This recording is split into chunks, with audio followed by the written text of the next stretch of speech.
सांगली मिरज कुपवाड महानगरपालिकेच्या नूतन महापौरपदी पैलवान धीरज सूर्यवंशी तसेच उपमहापौरपदी गजानन मगदूम यांची निवड झाल्याबद्दल अभिनंदन व सत्कार सोहळ्याचं आयोजन उत्साहात करण्यात आलं। कार्यक्रमाचं अध्यक्षस्थान भाजप जैन प्रकोष्ठचे प्रदेश उपाध्यक्ष व ज्येष्ठ नेते डॉक्टर रावसाहेब पाटील यांनी भूषवलं।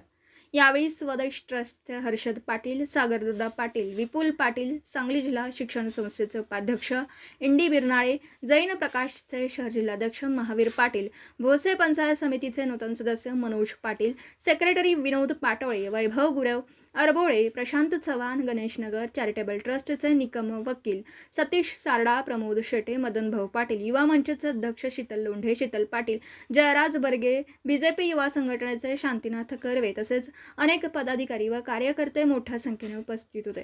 मान्यवरांनी नूतन महापौर, उपमहापौर यांना पुष्पगुच्छ देऊन सत्कार केला। पुढील कार्यकाळासाठी शुभेच्छा दिल्या।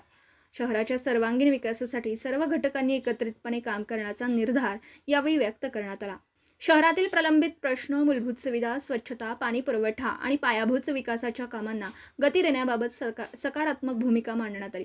कार्यक्रमास मोठ्या संख्येने उपस्थिती लाभल्याने वातावरण उत्साहपूर्ण आणि जल्लोषमय झालं होतं।